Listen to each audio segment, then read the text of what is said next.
Vou contar mais uma linda história a partir de agora. Só que eu quero fazer antes um pedido para você. Se inscreva no canal. É um gesto tão simples para você e tão significativo para o canal. Entra no canal, se inscreva, curta, põe o teu joinha, acione o sininho. Para nós isso é muito importante. O canal ganha força e muito mais histórias a serem contadas. Por favor, se inscreva no canal. Agora, prepara o coração, porque a história de hoje é linda.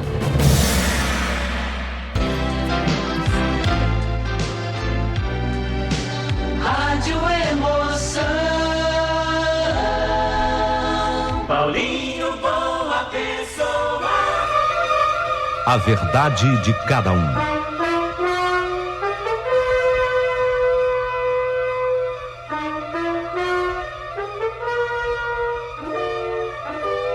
Maravilhosa.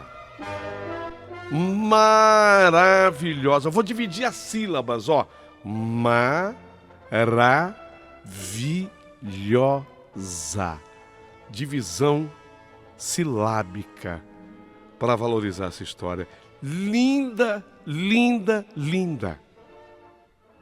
Você vai amar essa história. Paulinho, então começa logo.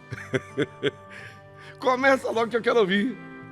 Então prepara o seu coração para as coisas que eu vou contar.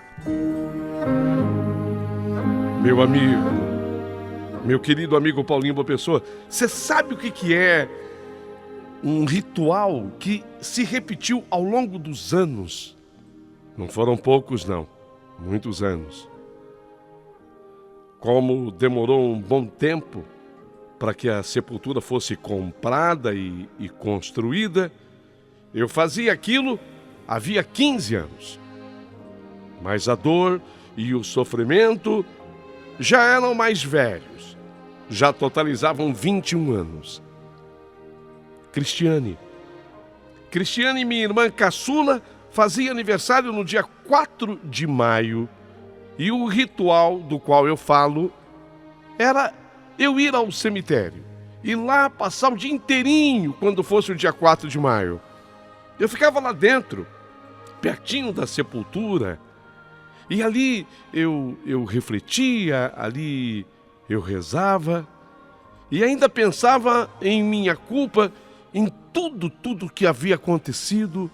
Parece que tinha um dedo meu, tinham as minhas digitais.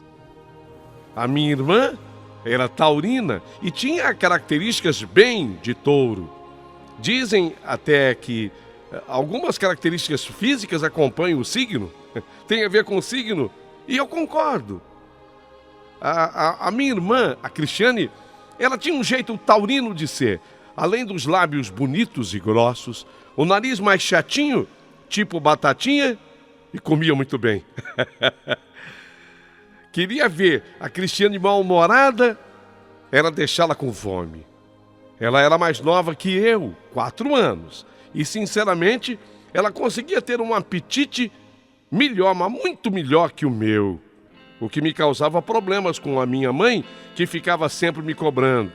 Crislaine, Crislaine, não tem graça, né, filha? Você ficar aí com nhenhenhé para comer brócolis, sendo que a sua irmã, 4 anos mais nova que você, já comeu tudo. Nessa hora, eu perdi a cabeça e gritava: mãe, eu não tenho culpa se essa menina é uma esfomeada. Mas, como ela já estava de barriguinha cheia, tá pensando que ela ficava de cara feia ao ouvir isso? Que nada. Ria. Ria muito, como era o seu jeito de ser. Seu riso era farto, gostoso, largo, e seu sorriso lindíssimo. Sabe aquelas 2 covinhas? Uma em cada bochecha?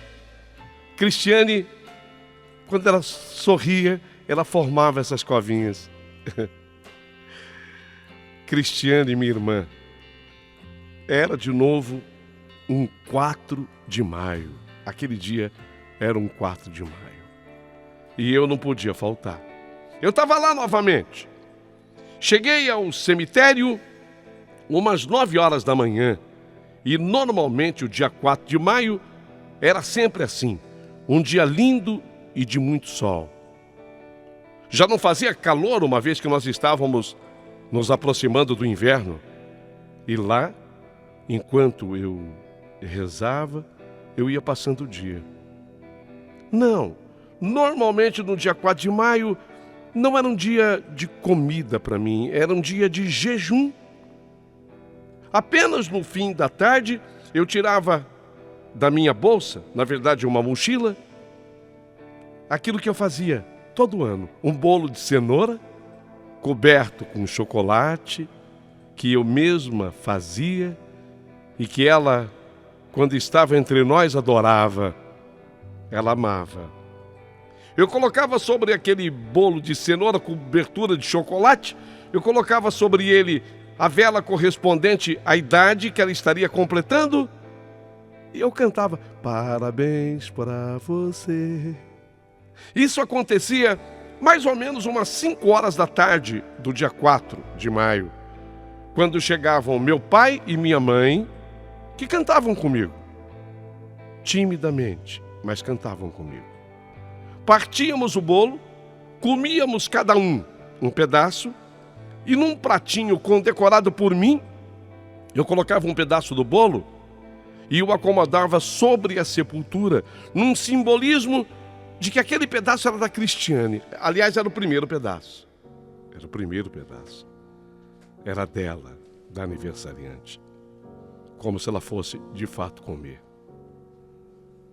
Depois disso, ainda eu ficava um pouquinho mais por lá, até que, para não ficar trancada no Campo Santo, eu me retirava. Naquele 4 de maio, eu havia comprado as velhinhas 3 e a velhinha 0. Sim, naquele ano, a Cristiane completaria 30 anos. E o dia foi muito marcante. No dia que ela faria 30 anos, foi muito marcante. Aquele dia foi assim. Foi exatamente assim. Eu lá dentro do Campo Santo, dentro do cemitério, o fim de tarde que voava numa velocidade incrível, e os últimos visitantes caminhavam ali entre as sepulturas, produzindo, sabe aquele som de pisar naquelas pedrinhas? É um som meio crocante, né? Você vai pisando naquelas pedrinhas do cemitério, aquele som crocante do atrito, dos sapatos com o piso, daquelas pedrinhas, as dolomitas. Vocês conhecem? Em poucos minutos, tudo estaria esvaziado e eu teria que me preparar para sair. Meus pais já tinham se despedido, eles vieram, cantamos o parabéns para ela. Eles já tinham se despedido e eu me pus a lembrar.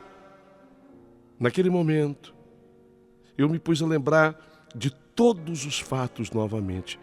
Era assim, no ritual era assim. Na hora de ir embora eu começava a lembrar de tudo. Naquele 4 de maio, no dia que ela faria 30 anos, não foi diferente. Eu comecei, sabe, a me lembrar de tudo.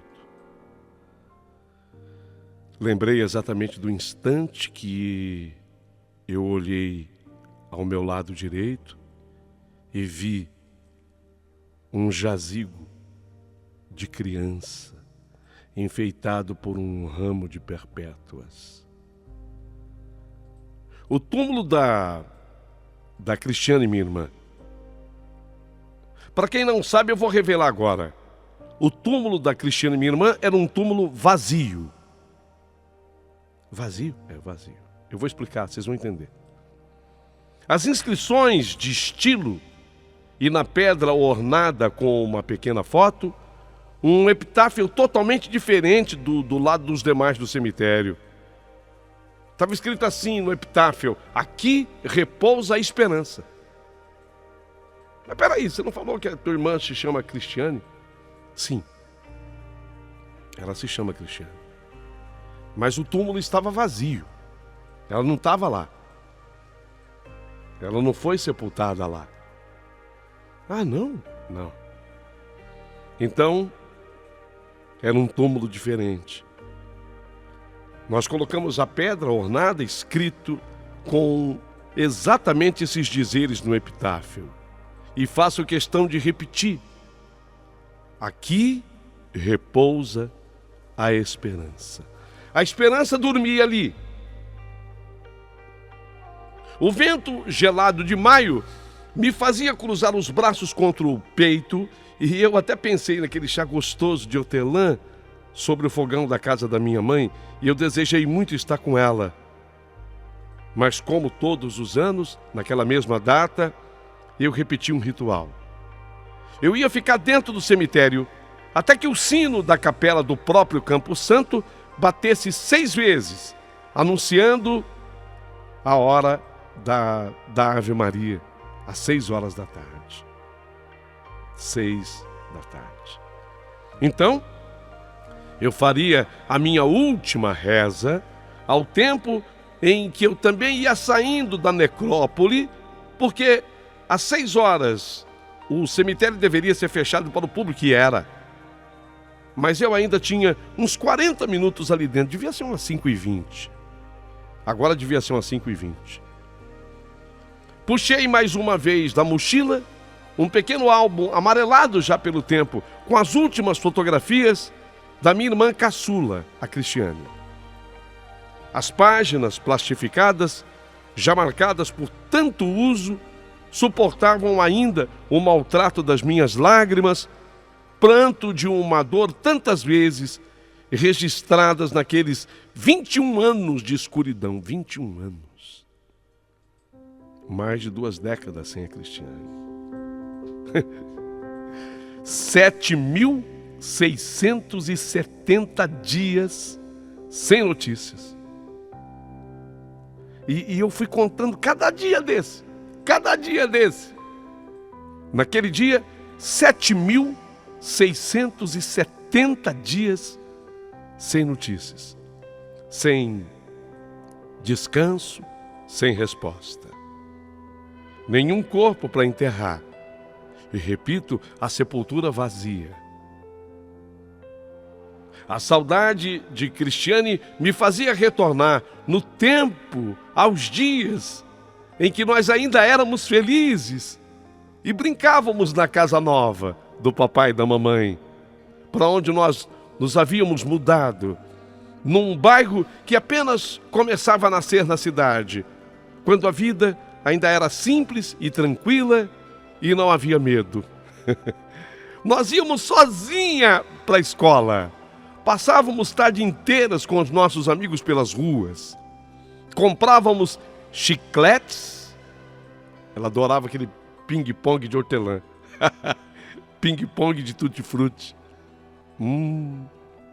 Comprávamos chicletes na bodega do Seu Divino, ao lado de bêbados que se encostavam no balcão. Brincávamos de guerra nas muitas obras do bairro. O bairro era novo, tinha muita gente construindo. As casas novas eram erguidas. Então a gente, usando aqueles montes de areia na frente das obras, a gente usava como trincheira em nossa guerra de faz de conta. A aparente tranquilidade nos fazia imortais com os nossos cavalos imaginários, nossas capas vermelhas, nossos sonhos de exploradoras do universo. A diferença entre mim e Cristiane, de 4 anos de idade, determinava uma espécie de hierarquia e plenamente aceita, sem que trocássemos uma palavra sobre o assunto. Eu mandava e a Cristiane obedecia. Eu era 4 anos mais velha. Opa! Eu penso que o carinho que eu sentia por aquela criança, de cabelos fartos e cheirosos, era tão intensa quanto a adoração, que ela também nutria por mim, acreditando em todas as aventuras falsas que eu inventava ter vivido enquanto ela dormia. Ela me olhava com aqueles grandes e castanhos olhos, cheios de credulidade, e um fascínio inquebrantável que só uma irmã caçula é capaz de sentir pela irmã mais velha. Ela ficava assim me olhando, admirando. Sabe quando a pessoa te olha assim, fica admirando? Vivemos o nosso paraíso particular até a chegada da Dona Sônia no bairro. Chegou a Dona Sônia com seus 2 filhos. A casa ficava em frente à nossa. Chegaram num sábado à tarde, cheios de malas e móveis, um pouco depois da hora do almoço. Vovó estava passando o dia conosco e nós aproveitamos a distração de mamãe para ir observar o movimento da rua com a vinda dos novos vizinhos. Cristiane logo se desinteressou e pediu para entrar para casa. Mas eu só tinha olhos para os meninos que chegaram. Os meninos, os filhos da Dona Sônia. Chegaram os meninos, um garoto ruivo, alto e calado, e um branquinho do cabelo escuro. Mais tarde, eu fiquei sabendo os nomes: Guilherme e Danilo, os filhos da Dona Sônia. Guilherme e Danilo. Em poucos dias ficamos amigos e os incorporamos à nossa rotina. Os meninos estudavam noutra escola e eu passei a esperar pelos 2 todos os dias pela janela da nossa casa. Eu não via a hora de chegarem após a aula e poder vê-los novamente. Coincidentemente, Cristiane deixou um pouco de andar comigo para brincar com as outras meninas da sua idade. Umas novatas da escola que passaram a frequentar nossa casa também para brincarem com ela. De certa forma, foi como uma folga para mim. Eu havia acabado de completar 12 anos, eu tinha acabado de completar 12 anos. E eu já não via muita graça em brincar com bonecas e nem pular elástico com as outras crianças. Eu não queria ser vista pelo Guilherme correndo de short e descalça e me constrangia quando a Cristiane me chamava para as brincadeiras da nossa rua. Ô Laine, eu sou a Cris Laine, né? Ela me chamava de Laine. Ô Laine, vem brincar. Eu tinha vergonha. Toda menina que enjoa da boneca é sinal que o amor já chegou no coração. Ela só pensa em namorar. É assim, né? Aos poucos, nossos interesses se distinguiam e ficávamos mais distante na mesma medida em que eu me aproximava do Guilherme. Eu fazia tudo para chamar a atenção do Guilherme, mas éramos apenas bons amigos. Um dia, marcamos de nos encontrar num shopping. Comprei uma calça jeans bem justa, especialmente para a ocasião, uma roupa de moça. Fiz maquiagem, passei batom, sombra. Eu achei que eu fiquei linda. Cheguei ao local do encontro com o coração aos saltos, apenas para ver meus sonhos caírem todos por terra. Guilherme FDP. Ele estava com uma turma de meninos mais velhos e de mãos dadas com uma garota alta e bonita. Nossa, eu achei que ela era mais bonita do que eu. Doeu. Entendi, finalmente, o seu desinteresse por mim. Não, eu nem deixei que eles me vissem. Não, fiquei muito ferida. Saí de lá segurando o choro. Fui para casa transtornada, me sentindo uma pirralha insignificante. Borrei toda a maquiagem. Chorei. Quando a Cristiane chegou ao nosso quarto trazendo uma caixa de jogos para brincar comigo, sabe o que eu fiz com a minha irmã Cristiane? Eu a empurrei pela primeira vez. Sai para lá, Cristiane, chata! E derrubei a minha irmã, espalhando peças de Lego coloridas pelo chão.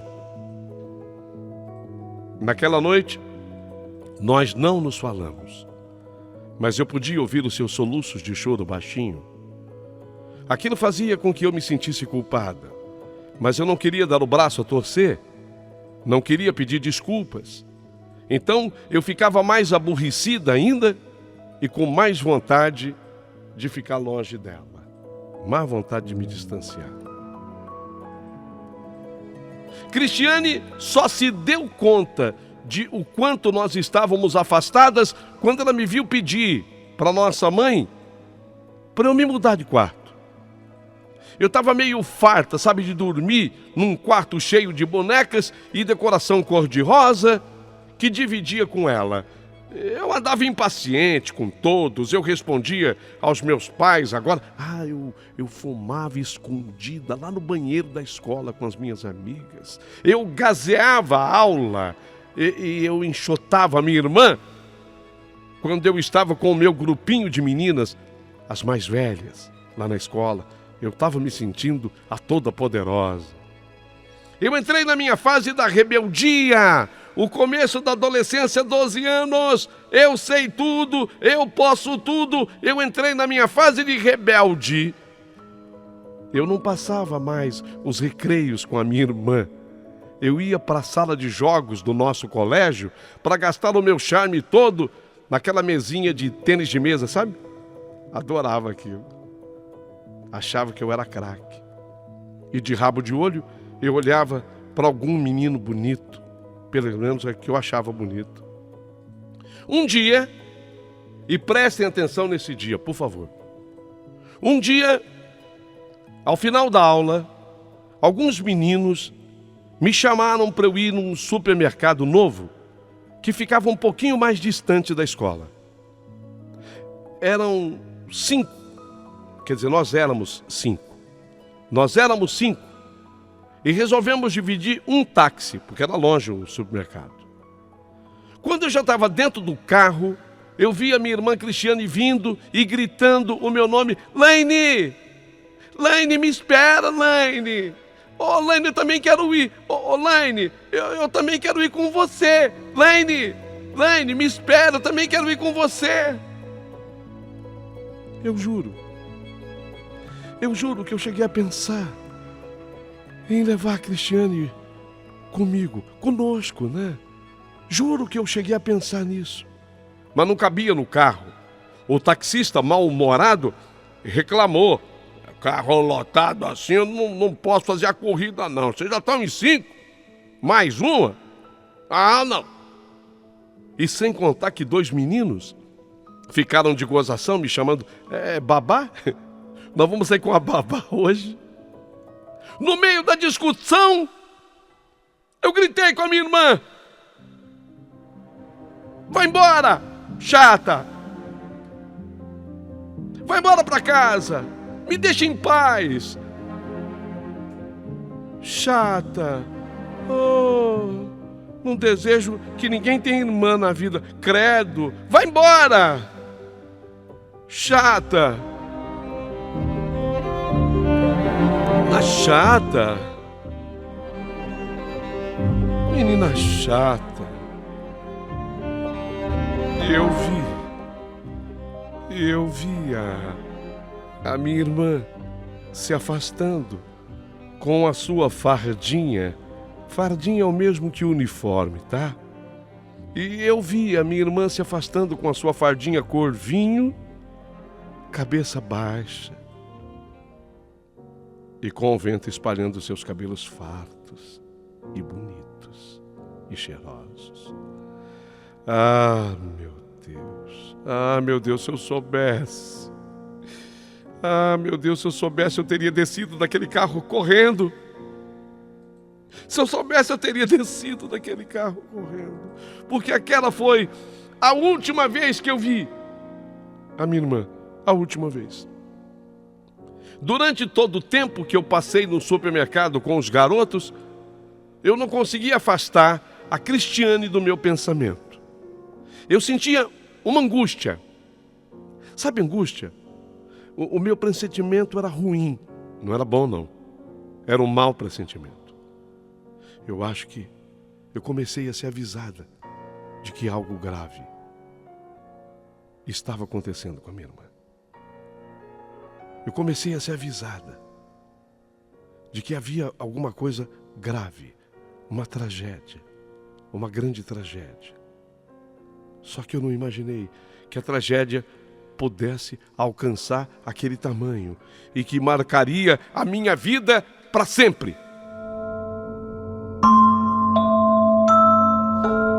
O passeio não teve graça. Ainda que tivesse lá um menino que eu gostava, eu nem olhei para o Gustavo direito. Não teve graça o passeio, sabe, o coração amarrado. Voltei para casa assim que pude. E quando eu estou chegando perto de casa, de longe, eu avistei uma viatura da polícia parada na porta de casa. Polícia? Apressei os passos. Apressei tantos passos que eu até corri até o nosso portão. Na entrada, eu vi a minha mãe abraçada junto ao meu pai, com o rosto escondido no peito do papai. Eles me viram, mas não me perguntaram nada. Não me perguntaram nada. Alguém havia visto a minha irmã sendo arrastada para dentro de um Opala vinho também. Um Opala vinho e sem placas. Opala vinho e sem placas. Meus pais sabiam que a minha irmã, portanto, não estava comigo. Então eles não me questionaram. Eu cheguei, fiquei perdida.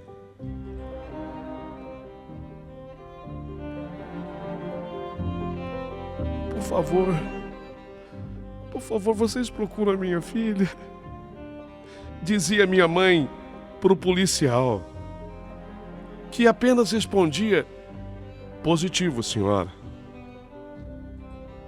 Aquele positivo era o mais negativo do mundo. O senhor procura minha filha, por favor. O senhor procura minha filha. A minha filha é mais nova. 4 anos abaixo dessa aqui, ó. Procura minha filha. Positivo, senhora. Positivo. Era o positivo mais negativo da minha vida. Positivo, senhora.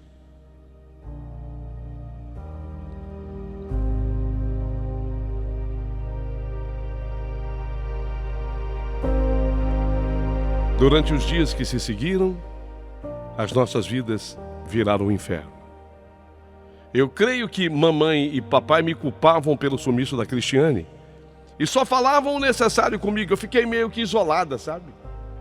Fiquei meio que isolada pelo papai e pela mamãe. Ainda mais quando eles foram sabendo detalhes da história. Que ela correu no táxi, que ela correu para ir junto, que eu fiz o que eu fiz. Mas eu era muito menina, muito criança. Os dias se resumiam à ausência da minha irmã, as buscas sempre infrutíferas. Positivo, senhora. Não era positivo, era negativo. Positivo, senhora. As idas do meu pai até a delegacia. Negativo, senhor. Negativo, senhor. Mamãe pediu para sair do trabalho. Ficava longas horas na janela, olhando para a rua, para o nada. Como que se, de repente, por um milagre, ela visse a filha, a caçula, chegando ainda com a sua fardinha vinho, com o seu uniforme vinho da escola. Mas, negativo, senhora. Negativo. Jamais a encontramos. Com o tempo, a polícia parou de investigar. Negativo, senhora, não dá mais. Tem um tempo, não podemos. Não, negativo, senhora. Já passou muito tempo. Há até muito caso, né, para resolver. Se a gente souber de alguma coisa, positivo, senhora. Positivo. Ah, negativo, senhora. Negativo. Minha mãe desesperada, começou a distribuir pequenos cartazes com a foto da Cristiane, ainda vestida com o seu uniforme vinho da escola. Cada cartaz que eu encontrava pela rua era como que se uma faca atravessasse meu peito. A culpa de ter deixado Cristiane sozinha naquele dia era a pior das sentenças para mim. Durante anos e anos, eu procurei a minha irmã no rosto de cada menina de cabelo escuro, de lábios grossos e de nariz batatinha. Meus pais, depois de um tempo,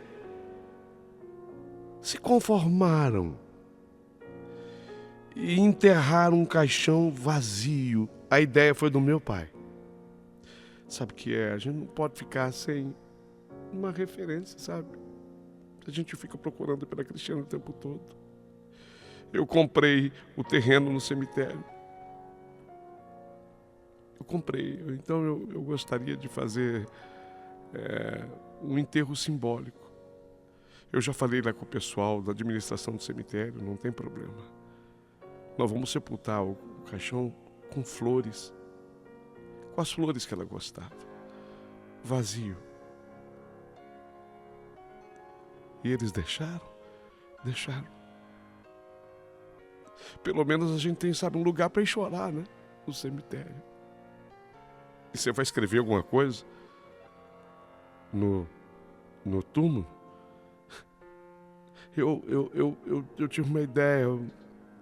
Eu não vou colocar o nome dela não, porque eu não posso, porque ela não está lá. O administrador do cemitério falou para mim, mas a frase ele já aprovou. E como é que é a frase? Aqui repousa a esperança. Minha mãe começou a chorar. Eu comecei a chorar. Aqui repousa a esperança.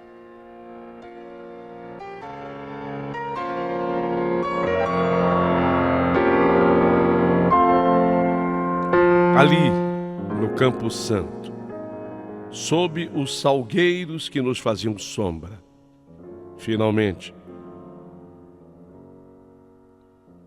a minha irmã, entre aspas, simbolicamente foi sepultada. E todo ano eu ia lá, ao encontro dela. 4 de maio. Hoje, e me refiro àquele dia, e eu escrevo como se fosse aquele dia. Hoje era o dia do aniversário da Cristiane. Se ela estivesse aqui, faria hoje 30 anos. 21 anos de ausência e aquela dor de não saber se deveríamos de fato chorar por uma morta ou se num milagre, tinha que ser um milagre muito grande, mas tinha que ser um milagrão, né? Milagre muito grande. Ou se num milagre em algum lugar do mundo ela ainda vivesse. Essa dúvida é muito cruel para quem tem um ente querido que desaparece. Essa dor nós conhecíamos bem. Foi quando a capela do cemitério, na sua pequena torre, sabe quando bate o sino da capela? Porque o sino, ele batia, todo 4 de maio era assim, eu ficava esperando essa hora, sabe? O sino batia na capela do cemitério, não era uma torre alta, não, uma torre baixa. É capela de cemitério.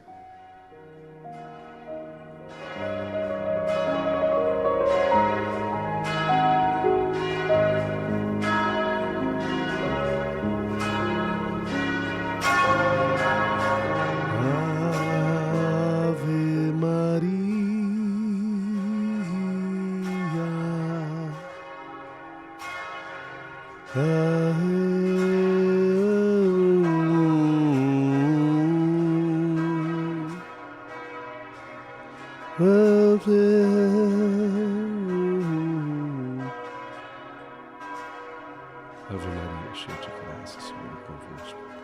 Bendita sois vós entre as mulheres, bendito é o fruto do vosso ventre, Jesus.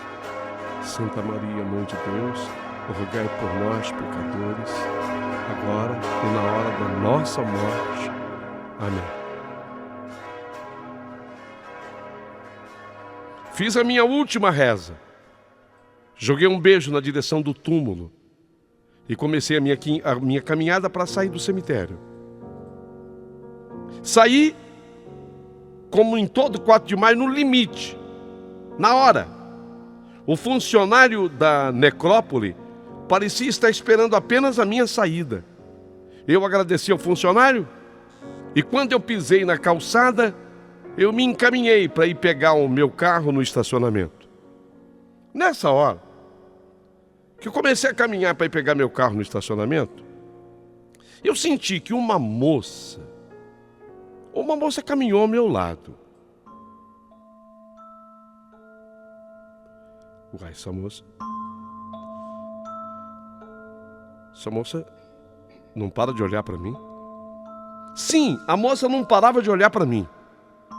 Até me senti um pouco incomodada com isso. Mas finalmente eu entrei no estacionamento e a moça entrou comigo.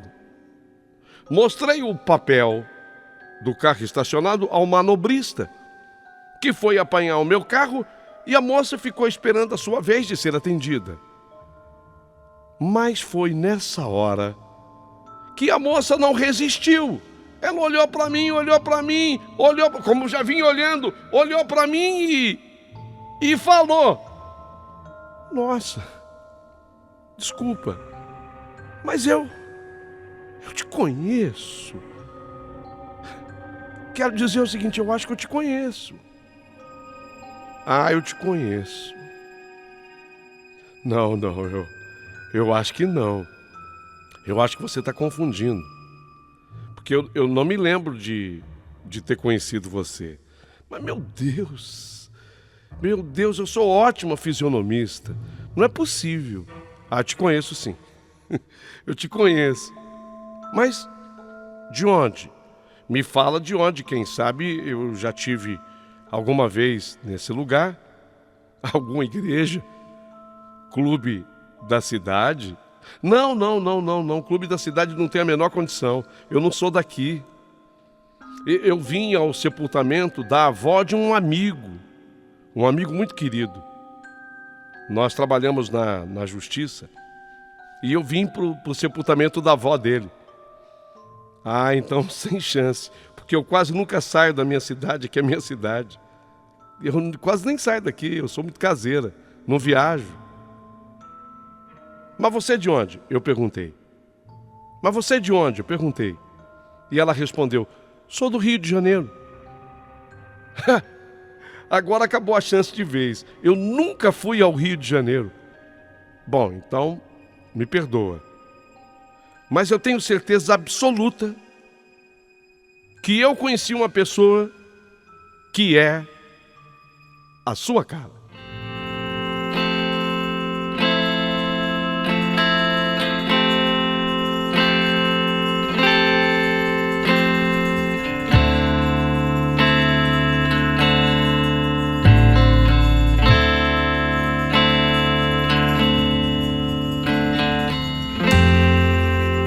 História linda. Acendeu uma luz. Eu tenho certeza que conheci uma pessoa que é a sua cara. Acendeu uma luz. História linda. Segunda parte. Amanhã. Nesse mesmo horário. Aqui nesse canal. Você está gostando da história? Manda aí o teu joinha. Curta. Acione o sininho. Se inscreva no canal. Seja membro do canal. História linda, você não pode perder. Segunda parte, amanhã, nesse mesmo horário.